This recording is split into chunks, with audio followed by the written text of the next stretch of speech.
shoutout sa inyo lahat. Magpapoy muna tayo. Magluluto tayo ngayon ng sinigang dahil maulan dito ngayon sa Japan. Ayan, nagpainit po muna tayo ng kasirula. Ito yung favorite kong kasirula guys na hindi ko mabita-bitawan. Gold na kasirula ko. Ayan, dahil dyan maglagay lang tayo ng kaunting mantika. Ayan. Kasi maulan dito sa Japan ngayon. Kailangan natin umikot ng sabaw. Okay, maglagay tayo ng kaunting mantika. Oops. And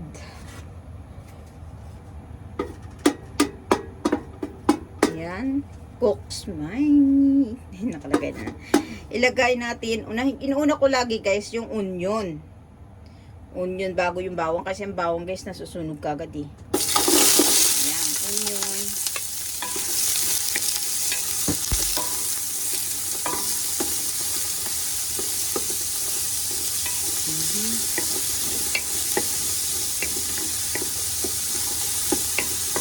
Tayin lang natin sa mag golden brown.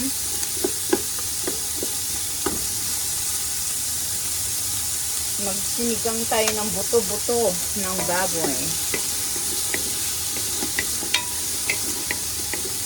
Grabe ang ulan guys, simula kanina umaga. Ang kagabi pa yata yun. Lakas ang ulan. May bagyo daw dito eh.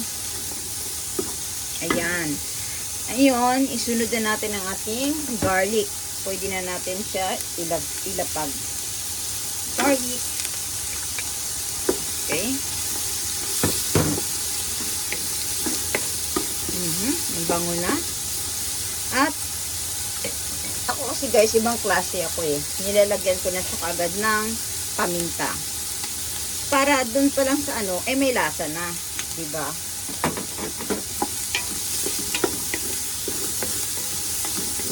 Ayan. At syempre, namaya ako na ilagay ang kamatis ko. Ganun ako eh. Ilagay ko na po itong aking hinugasan na buto-buto. Ayan, ihalo-halo lang natin.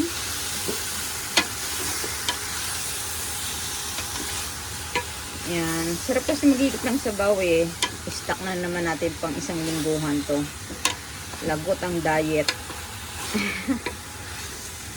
Ayan. Ayan lang natin siya. At pwede na, mamaya na tayo mag-add ng water. Bali, i-prepare lang muna natin siya dyan.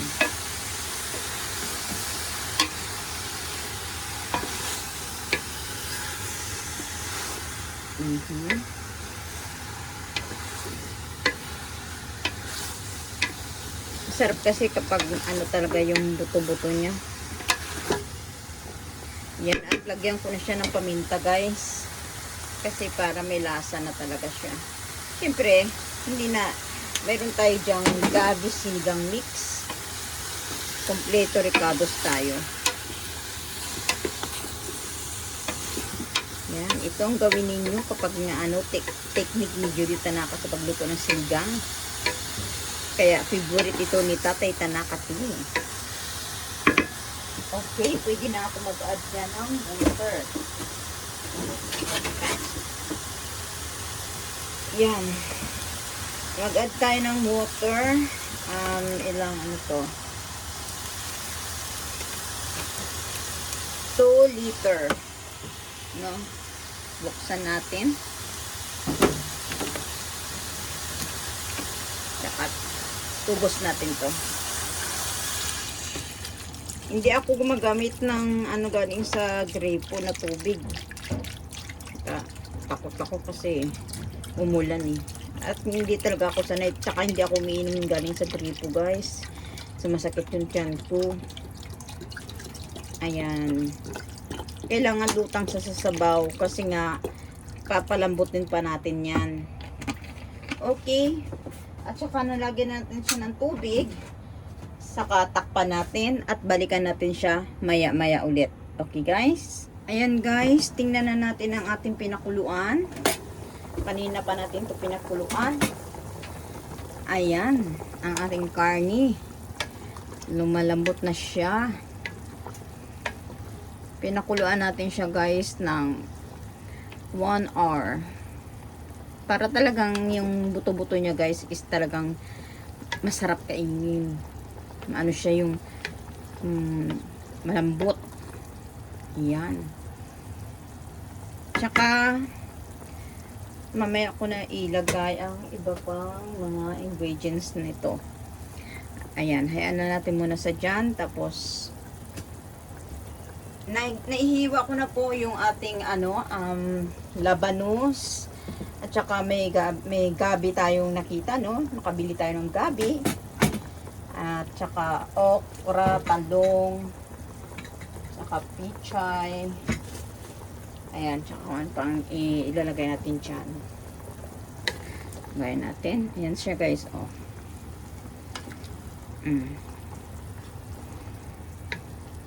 Tingnan natin kung malambot na yung karne. Isang oras na eh. Malambot na yan. Hayaan lang natin sa dyan. At saka mamaya, saka natin i-add ang ating mga gulay-gulay.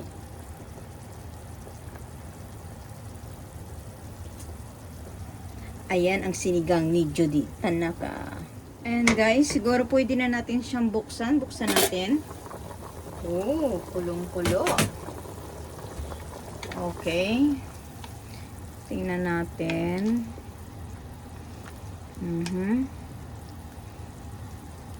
Malambot na ho yung karne niya. Malambot na. Saka ko ho siya guys, ilagay ang kamatis. Di ba yung iba, ginigisa, nilalagay na yung kamatis. Ako iba eh. Saka ko siya ilagay yung kamatis. Yun. Kasi, para yung flavor talaga niya is mahalo-halo. Yun.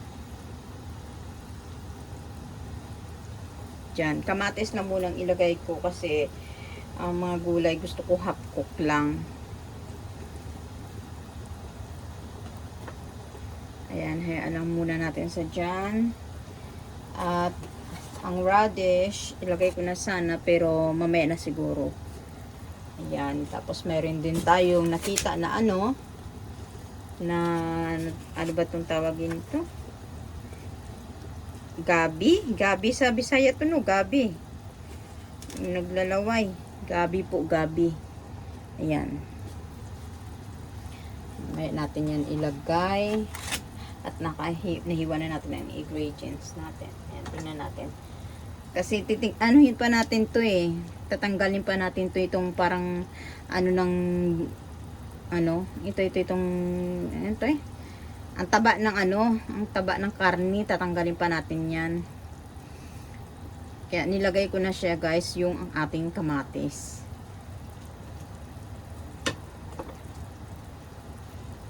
Hayaan lang muna natin sa dyan.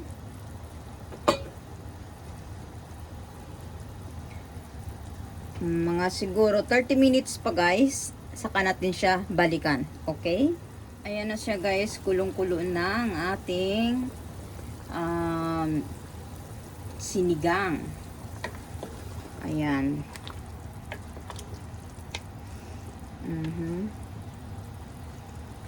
Nawala na yung kanyang mantika, ano? Ayan, oh. Lambot na, oh. Lambot na yung buto-buto. Siguro ilagay ko na unti-unti dito ang ano ba? Hindi ko naman pwede isabay-sabay ito kasi pag isabay-sabay itong kaunti siguro munang gabi. Kaunting gabi para may lasa siya. Ayun, kaunti. Tingnan natin kung matigas itong gabi na nabili natin. And kalahati din muna na radish. Ayun.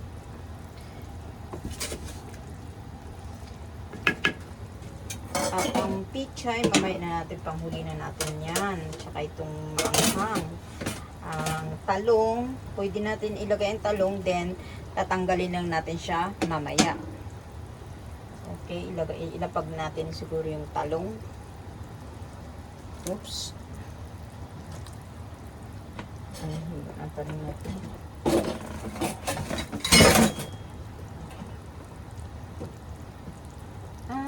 Talong. Tapos, tatanggalin na natin siya mamaya, guys. Half cook lang kasi sa talong. Bawal siyang ma-overcook.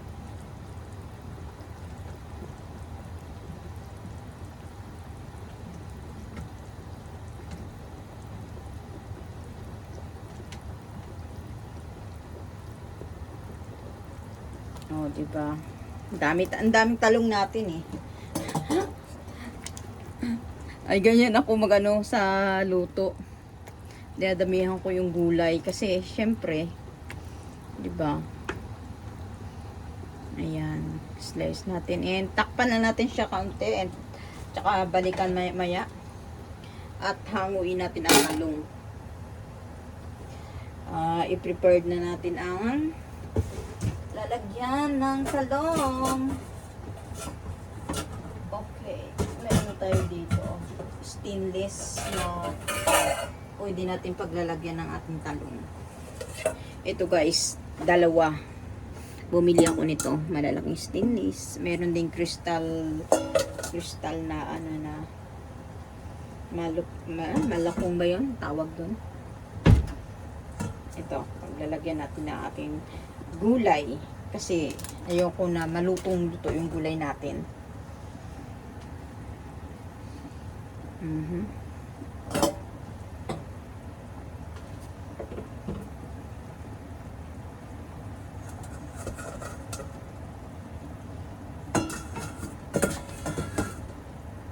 Tingnan natin, buksan natin.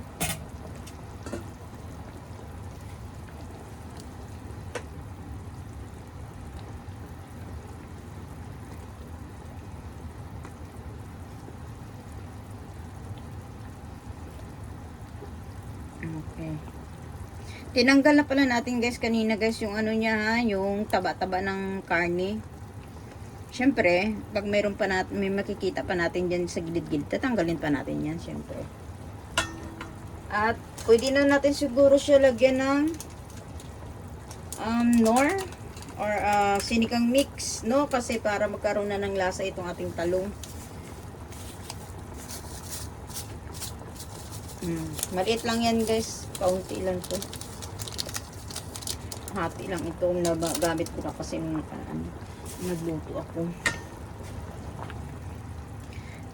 Tsaka kung gusto ninyo mag-add ng ano ba to? Patis, siguro sa akin asin na lang kaunti.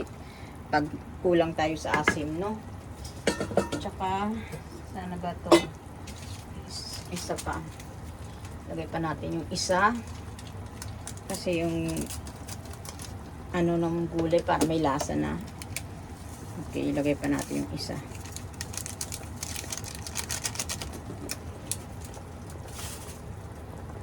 Sampalok sa gabi. Ang type ang ano nito? Sinigang sampalok mix gabi. Ayan. And then ilagay ko na rin sigurong okra kasi hahanguin ko rin din naman yan ng okra eh. Okay, add natin ang okra. Add ko na rin yung radish. Kasi para magkaano na siya dyan, lasa na siya. At i-add ko na rin ang ating naiwan na gabi. Okay. Saka yung pichay panghuli na yan. Mayroon pa tayong ilalagay dyan. At ang ating spicy sili. Tsaka maglalagay tayo nito guys. Pero mamaya na ito panghuli na. Yan, i-prepared na natin ang lalagyan. Takpan lang natin muna siya. At balikan natin mamaya. Ayan siya guys, malapot na. Pwede ko nang tanggalin ang aking talong. Kasi ayokong maluto talaga siya. Para pang last, saka ko na siya ilalagay. Ayan. Tanggalin na natin yung ating eggplant.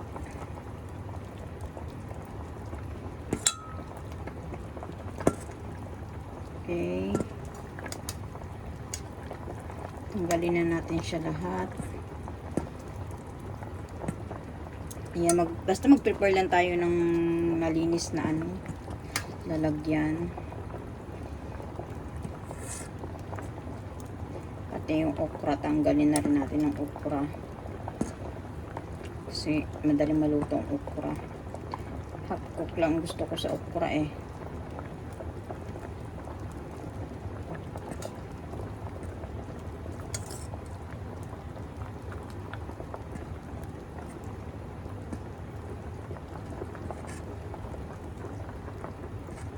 Basta magkaroon lang siya ng lasa. Di ba?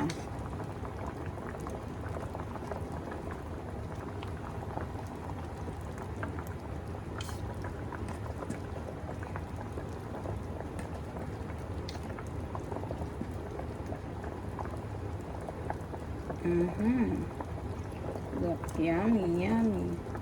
Aray, ang init. Palit tayo ng isa pa. Ang init eh. Ito, may isa pa tayong available. Ilagay natin to.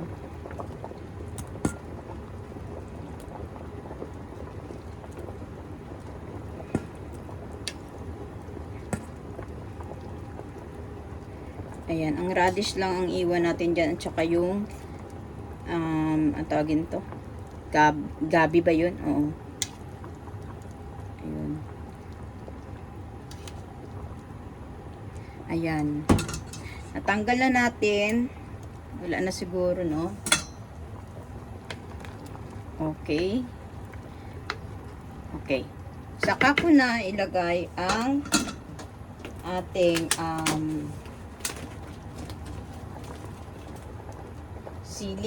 siling buo, siling haba, guys. Lilisin ko na lang siling haba.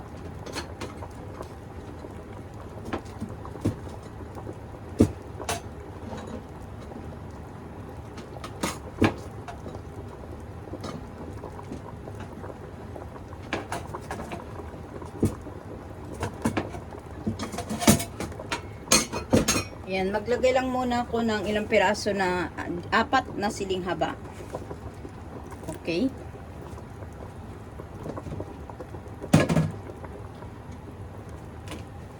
Tsaka nag-iwan tayo ng iba pang siling haba. Okay. And takpan ulit natin siya. At mamaya tatanggalin na itong nagmamantika-mantika sa gilid-gilid niya. Okay? Ayan guys, lapot na siya. Binalikan natin. Tanggalin natin itong nagmamantika niya. Tinanggalan ko na kanina pero kailangan pa rin natin tanggalin to. Ayoko ng ganito.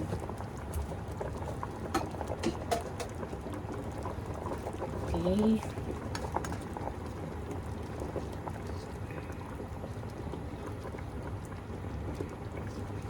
Sa gilid-gilid lang yan eh.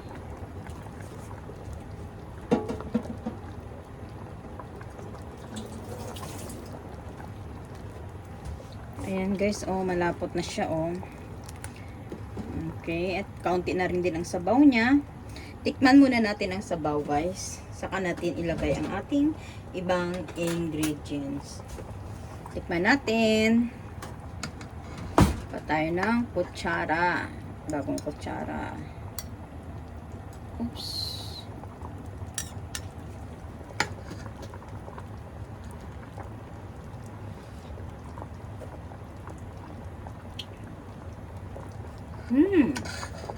Yummy. Perfect. Perfect na perfect ang ating sinigang for today. Grabe. Ngayon, pwede natin ilagay ang ating mga gulay. Okay, ilagay ko na ang sili ko ulit. Green. At saka, panghuli na itong pichay eh. Pero gusto ko rin magkaroon ng green dyan sa dulo. Lagyan natin at saka pampalapot. Ito. Tsaka ilagay natin ang ating talong.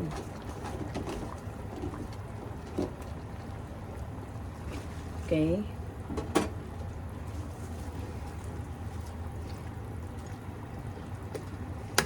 Ayan.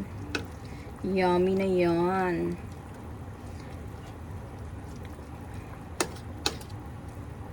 Hinaan lang natin ang ating apoy.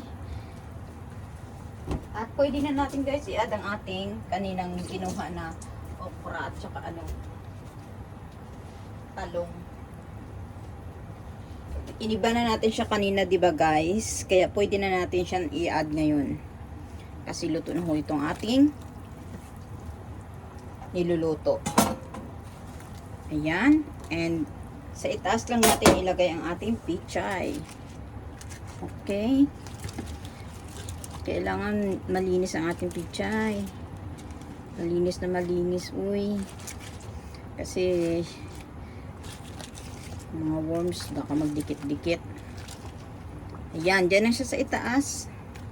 At saka takpan. Takok lang yan. Small na po yan ang ano niya, ha?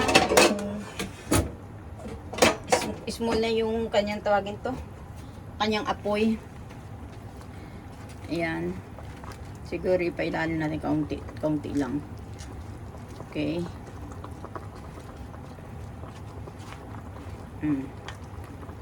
Para mahalo naman siya, para magkaroon naman siya ng kaunting lasa.